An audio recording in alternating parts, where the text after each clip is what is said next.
working with the myofascia around the face and the head. I want to point to some areas where you'll consistently do very useful work and relieve a lot of tension that quite often isn't in people's awareness. It's one of those interesting areas where you'll notice that as you're doing the work, that people will often report that it feels very good and it's relieving some very long-standing tensions, but many times these tensions are ones that they hadn't had a strong awareness of prior to you working there. Want to also include in our work around the face and the jaw, that aspect of the jaw that's the work done intraorally. So I'll work, as I do in my clinic, tend to clear the more surface or superficial external restrictions, work through those, and then work on into the intraoral structures, and that's how we'll proceed today.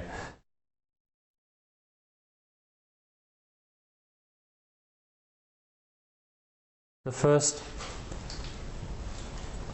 contact will be on the masseters, and this is the superficial portion, and when I'm working inside the mouth I'll show some ways to work with the deeper portion of the masseter.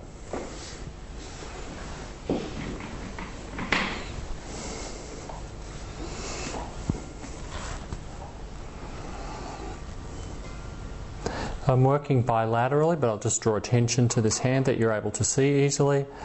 I'm going to just locate, be confident about where the temporal bone is here, just anterior of the ear, and its contribution to the zygomatic arch, going across to the zygoma.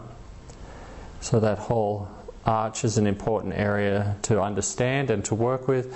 But I'm going to take 3 fingers, so leaving the little finger out of it, just anterior of the TMJ, which is just anterior again of the external auditory meatus there. I'm going to take my 3 fingers and land down onto the periosteum here, and that's easy to do because there's not a lot of muscle and tissue at this point, so I can feel all of those layers of tissue as well as the underlying periosteum.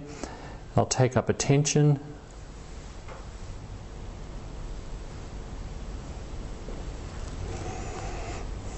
And start to then put that line of tension going down towards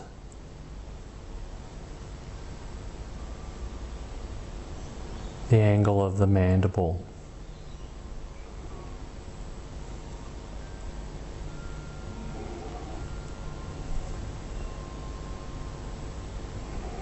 And here again, I'd like to just draw attention to the possibility that even though there's not a lot of body movement happening for me, nevertheless, I have a sense that my body's engaged in the movement of my fingers here, and that my fingers therefore have much more the role of the sensors. They're sensing as well as being engaged in the contact, but they're also getting a lot of feedback about what I'm up to here.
When I get to the mandible, I'm continuing to develop a line of tension, this time with a lot of attention to the the line of the mandible itself. So, and that's again on the periosteum. It's not a deep pressure, but it's certainly a very deliberate sense of maintaining that engagement. And that now is coming a little bit along from posterior to anterior, with some also inferior weight to that contact. So as I get to the bottom of that initial movement through the masseter, I reach the jaw and bring that a little bit more towards the midline.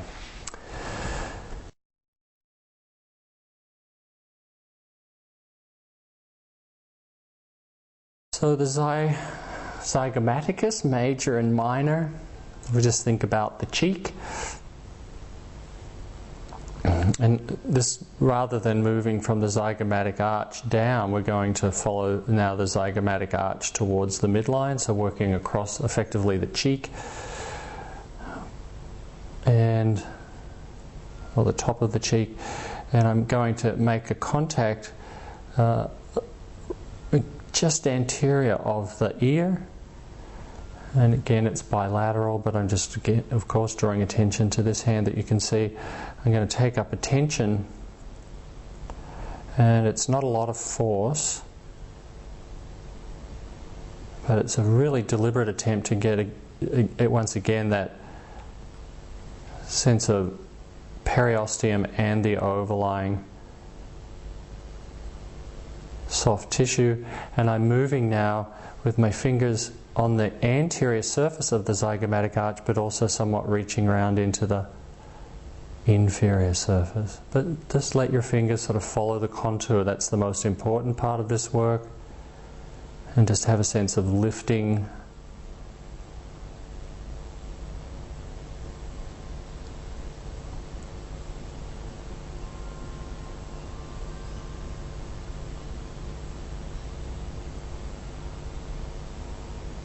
And these bones have often been the recipient of some kind of trauma of their own.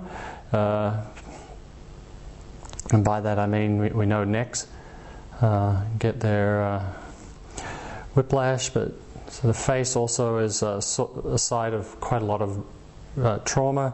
The source of that can vary. It can be an auto accident, also sporting injuries, domestic violence, violence in other social settings, amazingly common in my practice. The number of people I know who've been assaulted, punched or kicked around the face, certainly can do a lot to enable the body back to some state of equilibrium and health where those sorts of traumas have taken place.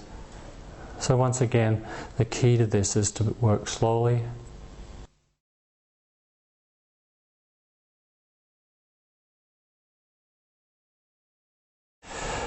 Okay, yeah, so one way that we can make the work a little bit more specific to the TMJ itself, so we can start exploring the tension in the tissue along the line of the zygomatic arch here, and we can get our fingers in underneath that slightly. Work that inferior, work that down a little bit, work up from there.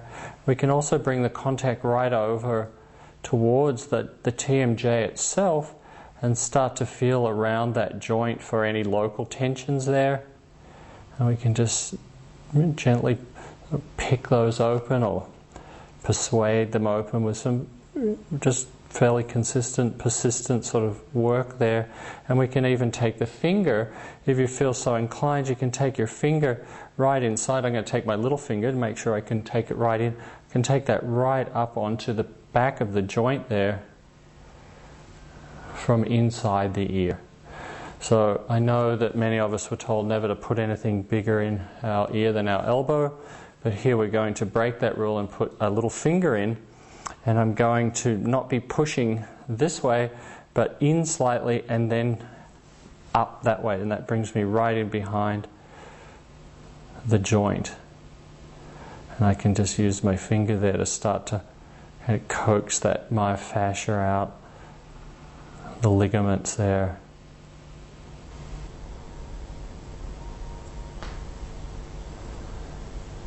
And that can feel very good where there's been a lot of dysfunction around that joint, bad position, bad glide path during opening and closing, and pain associated with that. Yeah, and so there I can really just feel very specifically onto the back of the joint surface. And that's something that I would discover as I'm going. I start perhaps with this more broad work and just working to get a nice sense of general release, and then I might also then start to, as I'm doing that work and the palpation that's involved with it, discover that I want to bring some attention specifically to the joint itself. Let's use the skull to look at that work behind the temporomandibular joint. My little finger going into the external auditory meatus, and then I'm able to work right in behind the joint there.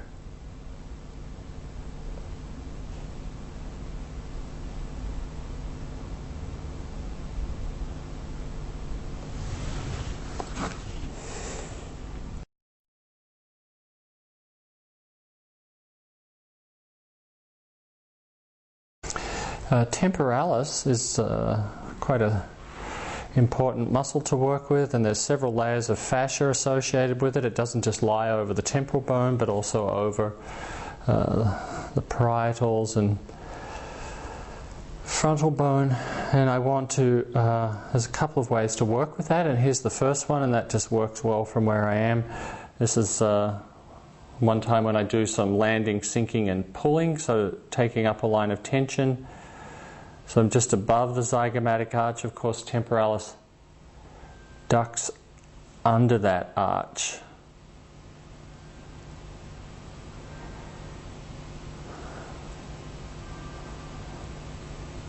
So landing, sinking and spreading.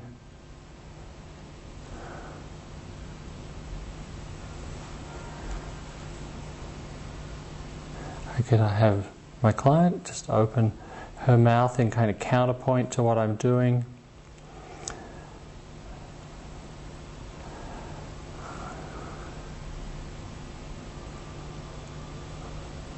Good, good. Yeah, so I just keep that contact, keep that line of tension in the tissue whilst she's opening her mouth.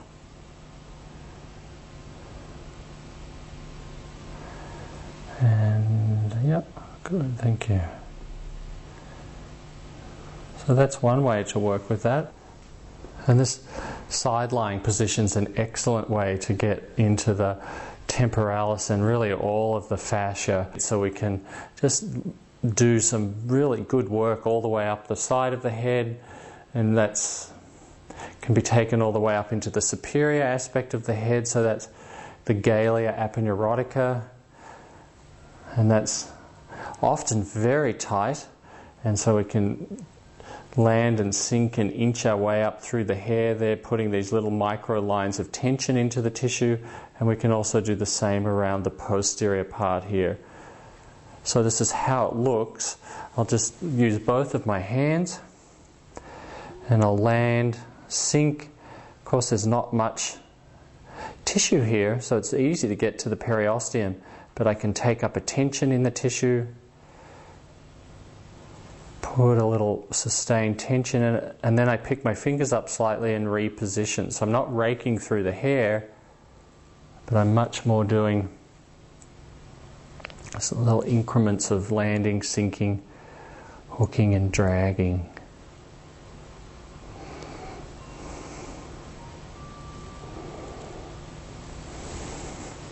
Okay, good. Well, the Galea Aponeurotica quite often needs to be addressed very specifically, and one way to do that is to work with the thumbs. Well, the hands basically resting across the side of the parietal bones there. The thumbs are able to work around the crown of the head. Can start by working along either side or right over the top of the sagittal suture, just starting to move the thumbs, sinking in, moving the thumbs into the scalp slightly, and then just starting to spread that tissue. I can start to explore away from the midline, so I might start on either side of the sagittal suture, but then I would eventually start to let my thumbs move all around the top of the skull and just start to feel where the areas of binding are. And so we can just do generally a very easy, simple to perform kind of range of motion or texture, pliancy test and see. And here we have nice motion, but oftentimes when you go to move the scalp, it's really bound down. And so we want to get our thumbs in then and start to mobilize that.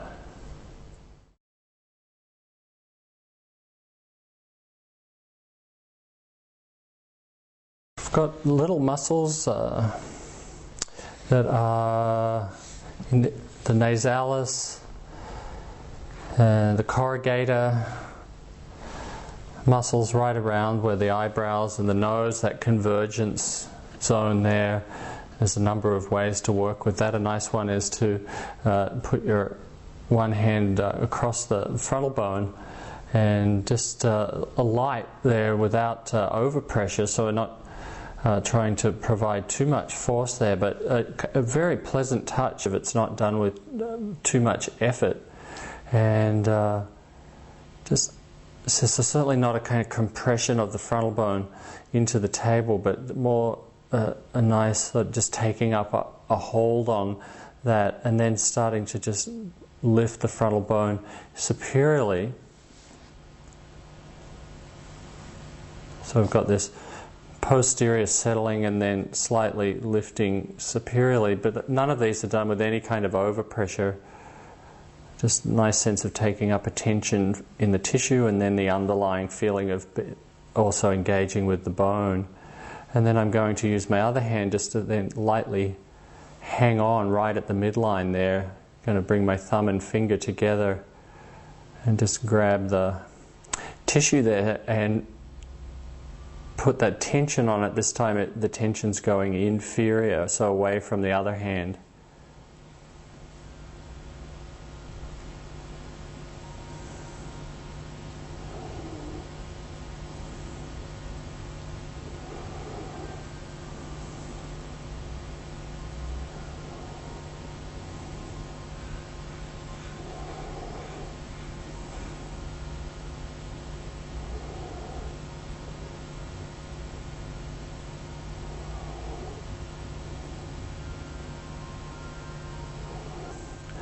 And so I'd repeat that 2 to 3 times.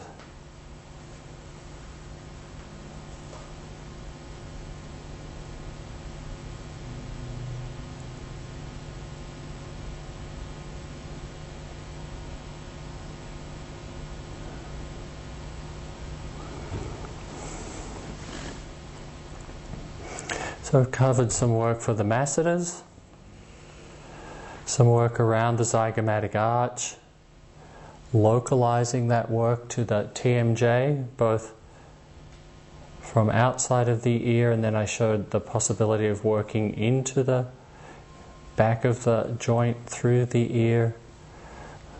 Then we looked at temporalis. And this, of course, can all be combined very nicely. One just flows on into the other, just isolating some of the salient structures so that you can have a good sense of how to organize your work. So temporalis, and then I showed the variation for that in side lying, then drew attention to the need to get the Galea Aponeurotica more mobile than it is in many people. And also just looked at the small muscles that lie around the end of the eyebrows, going across into the nose.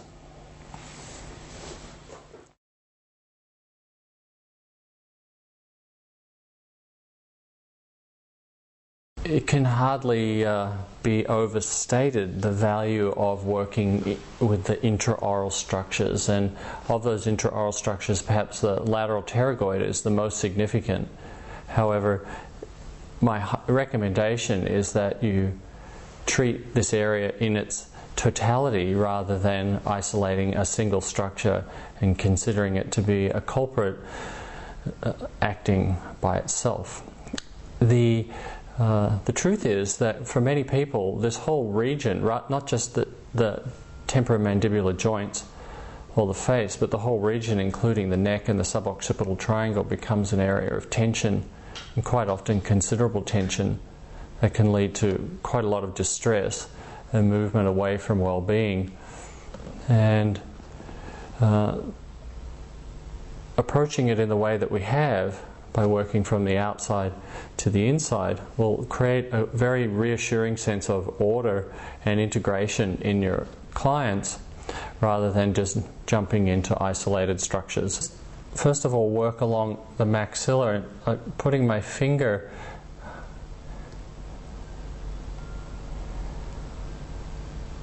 up underneath the lip and pointing up towards the cheek. And I think you'll be able to see that there's that's the nail area of this finger inside the mouth. So the pad of my finger is resting then where the gum line joins into the cheek. So I'm going to start from lateral and come medial. So there, I'm around here now.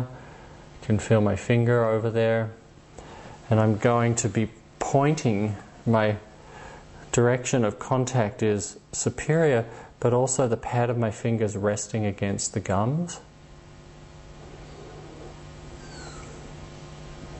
And I land, sink, let my finger rest there.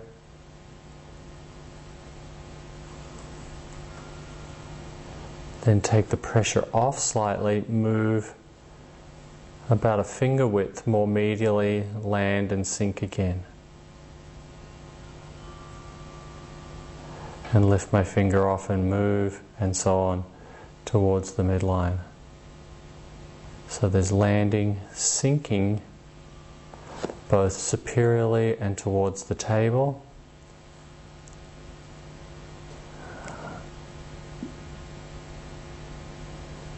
And perhaps 6 sites of contact there. And this is general release. And already for many people, after doing that 2 or 3 times, there'll be a tremendous feeling of opening, relaxation through the whole side of the mouth, that whole side of the face.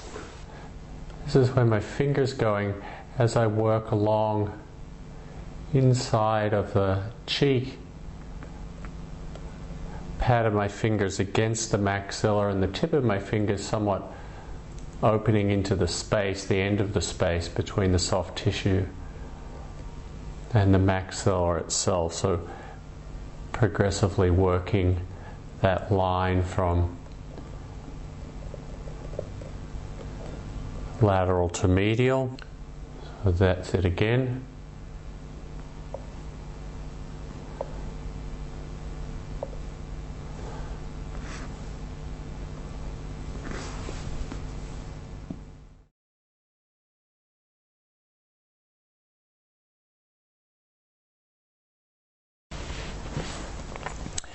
The inferior aspect of that is the same kind of thing. It's just that this time I'm doing it on the mandible.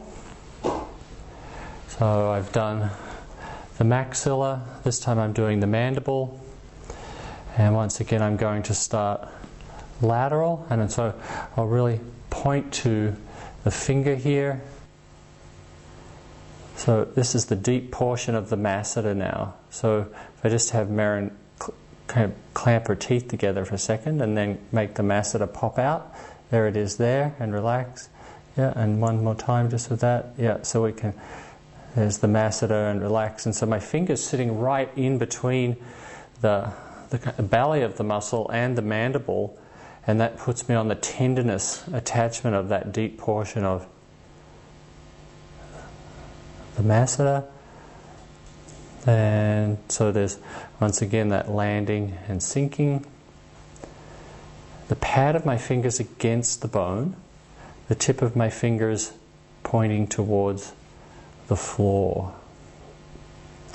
And once again, I'll do that in a number of sites, working from lateral to medial, or posterior to anterior. So I'm doing this a little faster than I would do in my practice, just showing you how I'd work along systematically, feeling for that release in the fascia.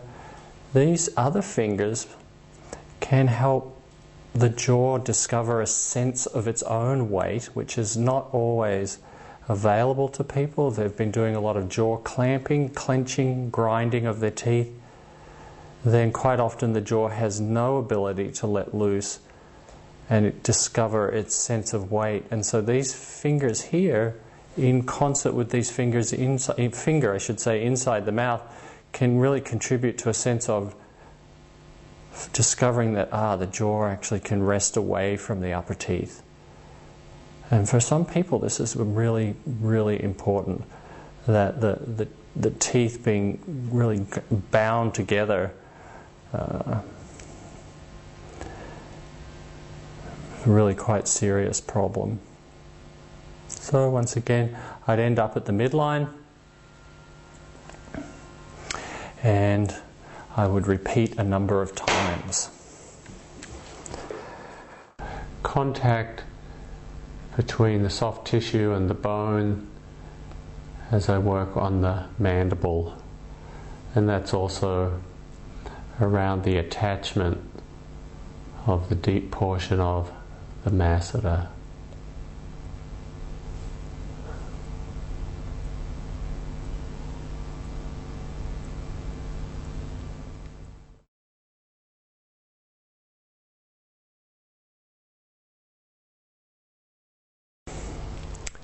So the lateral pterygoid, which I consider to be very significant, and so we want to get good at finding it and working with it, and this is how we go inside the mouth to get it. So I'm going to take my finger inside my model's mouth but outside the teeth, and then you could just relax your mouth.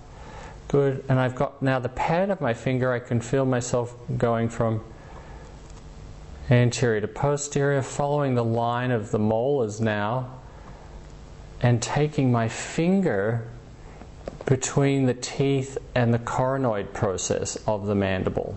I'm going to slide along next to the teeth, and I'll come to a bony prominence there, and that's the coronoid process of the mandible, and I'm going to work just inside of that. So between that bony prominence, which is the coronoid process, and the teeth, so the tip of my finger. Now if I can't really get through there, which is the situation here, I'm just going to ask Maren to shift her jaw to the right slightly. And that makes a nice pocket for my finger to drop into.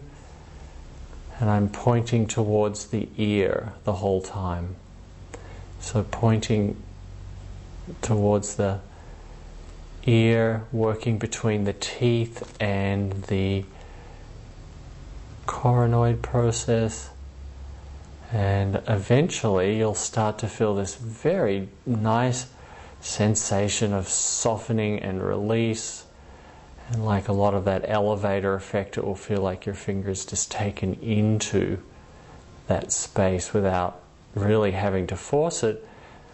But nevertheless there is some sustained pressure through the finger.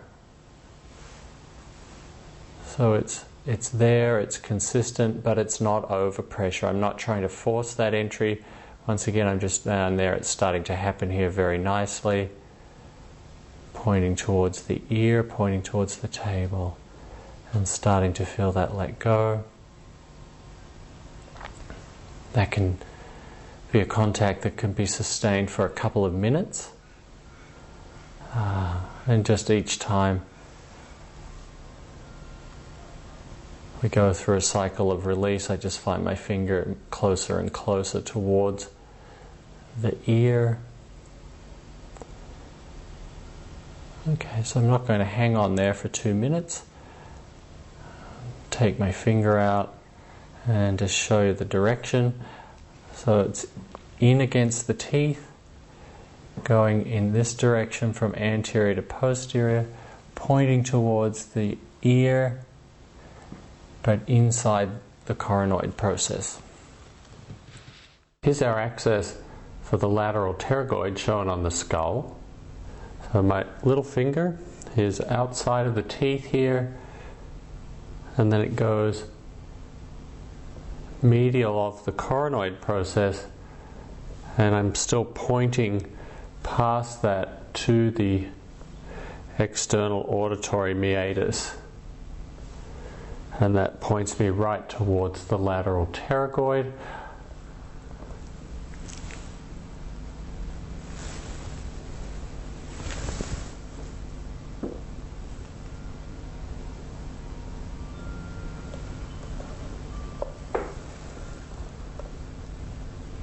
You can see my finger there pointing towards the temporomandibular joint.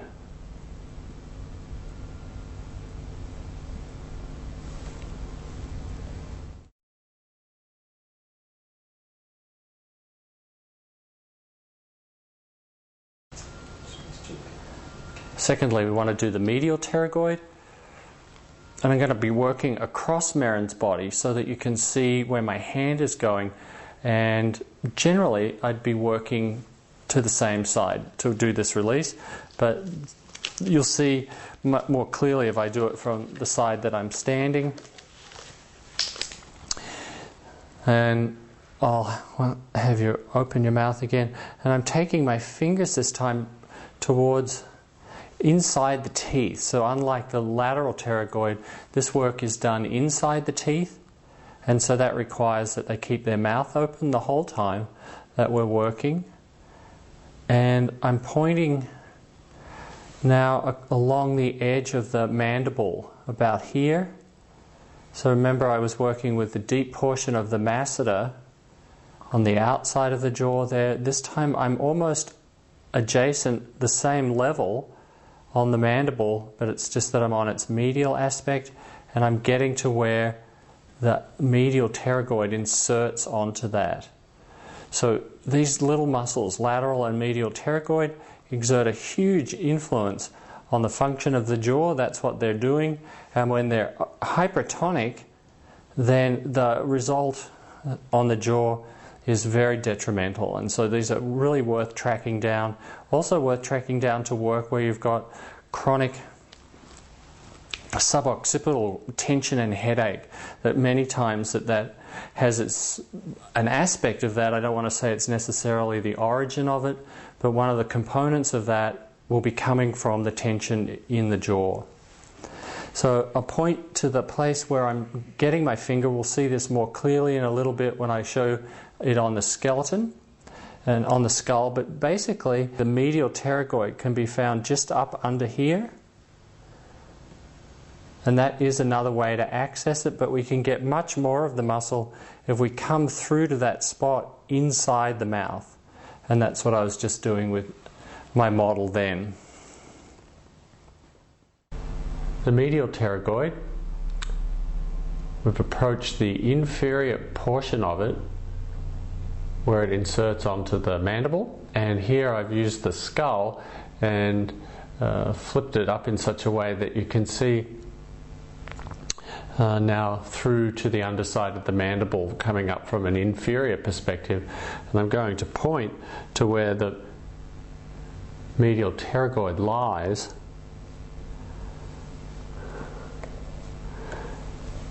And so that finger that works inside the mouth is working on to the edge of the medial pterygoid in this inferior portion right through here where it attaches into the mandible.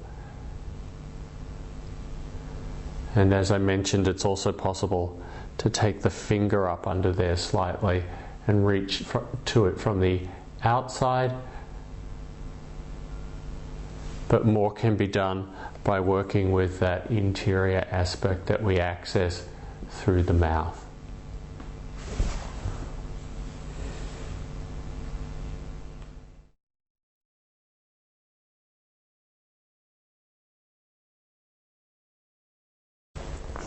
We also want to be able to treat the floor of the mouth through the mouth. So we did it by working up above superior of the hyoid bone, and this time we want to bring the detailed work inside the mouth. It's quite simple. I'll just have Maren open her mouth. I'm going to take my finger. Again, I'm working in relationship to the mandible, and I'm working to the right side here, working under the tongue, reaching back posteriorly till I feel like my finger's in a little pocket between the floor of the mouth and the tongue. I can feel my finger through here. So these two fingers are palpating each other. And I can use this finger here as a backstop to the pressure with the hand inside the mouth. And I can just, again, systematically work my way along the floor of the mouth and avoiding any overpressure as you do this. Just trusting that you'll be able to get some very deep release through here if you work slowly, and just noticing that there'll be some areas, which is what I've just discovered here, some areas where the tension's more than others, and that's where I'd focus a little bit. So just spend more time working in those areas where I notice that increase in the tension. And now my inner finger, the intraoral fingers, right next to the frenula of the tongue there.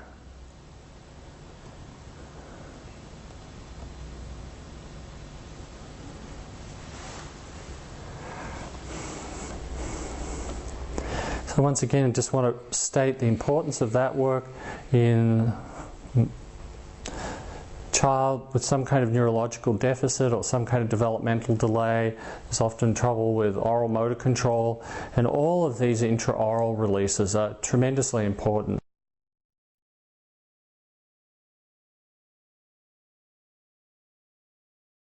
Some attention to the palatine fascia, the fascia over the hard palate, is also very helpful, and this is what that looks like. Once again, my finger is inside the mouth, and it's the palate, so of course I'm directing the contact towards the maxilla this time, so the direction of contact is superior and lateral. So there's the doming of the palate, and I'm following that dome by, and I'll bring my finger out in a moment and show the three-dimensional motion that my finger makes.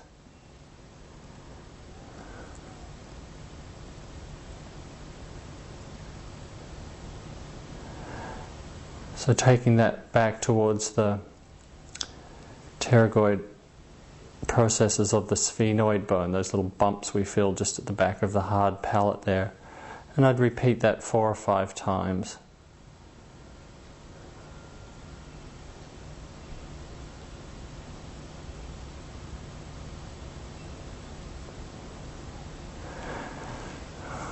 So here's what that looks like. I'm going against the palate, and then I'm taking my finger and I'm doing a spiraling motion. So I keep pushing out and roll my finger as I go.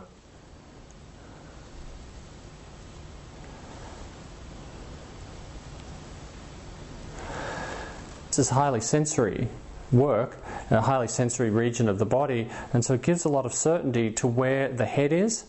So it contributes not only to the easing of local tension through that fascia, but it also gives a lot of proprioceptive certainty about where the head is spatially. And this is tremendously useful in terms of working with things like head position. And once again, head position can be very compromised in the population, the pediatric population I've referred to previously, but also in the general population as well. And part of that difficulty with head placement and control of head position is to do with a diminishment of the sensory inputs that are coming from the head. And so you'll find quite often that after doing this intraoral work, and the palate work in particular, that there'll be an immediate lengthening through the whole spine. And this can be quite visual to the practitioner, and it's a very strong felt sense for the client. With the palate, I've taken the mandible right out of here so we can see the path that my finger makes along the palate.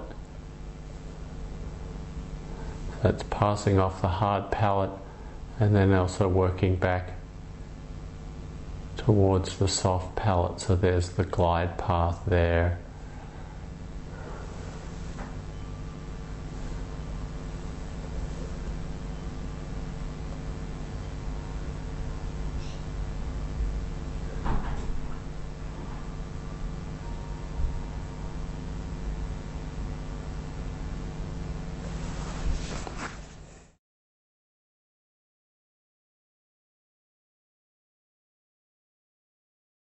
So, once again, pediatric population, it's not always possible to have a child lie passively on their back and do intraoral work or neck work or any of these things. And so I just wanted to point to a couple of possibilities. One is side lying is quite acceptable for the intraoral work, so I could just ask my young patient here to open his mouth, if you would, and I can just take my fingers inside, and this would be the work along the gum line that I did earlier with my adult model.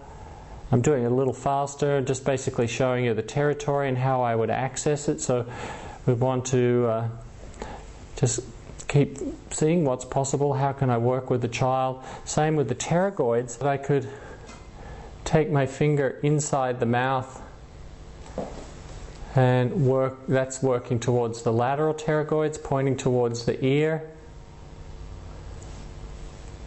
And also I can work with the medial pterygoids. So I can reach inside the mouth and work around down in here. But very useful, though, if you can get your finger and work around there underneath the base of the tongue, medial pterygoid, all of that's possible from this side lying position. And so is the palate. So this is how I'd access the palate. And just tremendously helpful in the pediatric population, all of this intraoral work. So lots of sensory stimulation, and that's probably about half of the good effect, is just helping these children that have really poor proprioception, really poor sensory motor integration through this area, helping give them some really strong sensory input so that they get a very clear sense of where my teeth are, where's my tongue, how are my teeth meeting, I know where my mouth is. And quite often you'll see very rapid changes in things like tongue placement. Drooling can be quite often diminished quite a bit, really learning in those instances, learning how, just discovering how it is that the mouth can close and that they can control the drooling. And definitely in the formation of speech you'll see those changes. Okay, thank you.